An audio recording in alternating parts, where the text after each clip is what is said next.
Prijateljska utakmica sa Japanom u Novom Sadu za fudbalsku reprezentaciju Srbije neće biti običan meč, a posebno ne za Dejana Stankovića, dugogodišnjeg kapitena našeg nacionalnog tima koji će se oprostiti od reprezentacije. I ne samo što će poslednji put nastupiti u timu sa državnim grbom, već će Dejan Stanković sa 103. nastupom postati i apsolutni rekorder po broju odigranih utakmica u reprezentaciji. Na konferenciji za novinare koja je održana u Sportskom centru u Staroj Pazovi, zbog toga je bio prisutan veliki broj predstavnika domaćih medija, ali više od 50 novinara iz zemlje izlazećeg sunca koji su došli da isprate meč u Novom Sadu.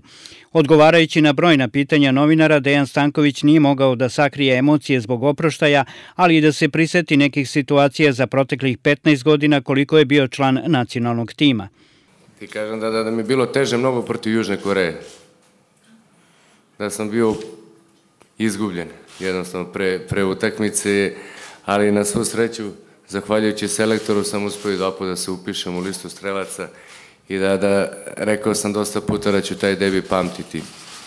I da je jedna velika odskočna daska u mojoj karijeri bila ta utakmica. Što se tiče oproštaja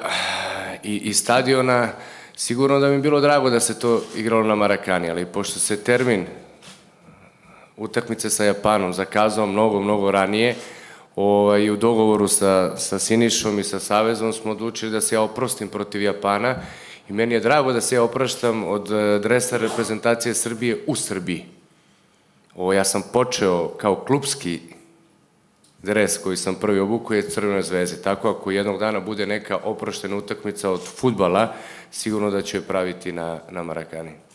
Stanković nije želeo da konkretno odgovori na pitanje da li bi se prihvatio posla u Fudbalskom savezu Srbije i rada sa reprezentacijom, ali je napomenuo da je spreman da razgovara na tu temu i da bi mu najviše odgovarala funkcija direktora kako bi bio spona između igrača, selektora i saveza. Siniša Mihajlović, selektor reprezentacije sa kojim je Stanković jedno vreme zajedno igrao u nacionalnom timu, je napomenuo da utakmica sa Japanom nije obična i zbog oproštaja kapitena, ali i zbog činjenice da nam je protivnik selekcija koja je obezbedila učešće na svetskom prvenstvu, a i selektor je Alberto Zaccheroni koji mu je bio trener u Laciju. Mogu da kažem da sam mnogo stvari naučio od Zaccheronija.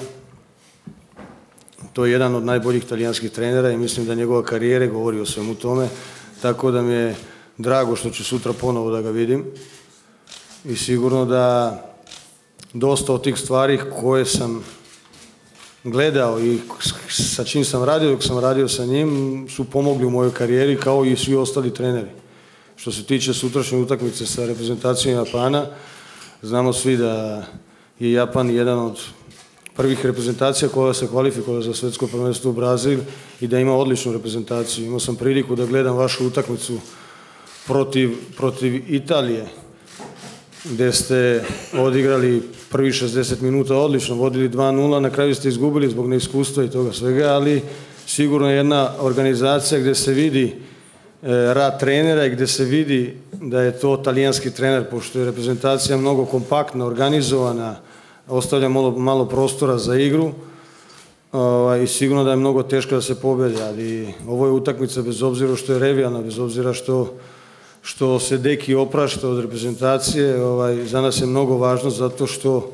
želimo da nastavimo pozitivan trend. Na konferenciji je otkriveno da će Stanković dobiti poklone od Fudbalskog saveza Srbije, a to su dres reprezentacije sa njegovim imenom i brojem nastupa u državnom timu, zlatni dres kao novo uspostavljeno priznanje za rekordere u nacionalnom timu i zlatnu značku Fudbalskog saveza Srbije. Utakmica sa Japanom se igra u Novom Sadu u petak i na stadionu u Karađorđe počeće u 17 časova i 30 minuta.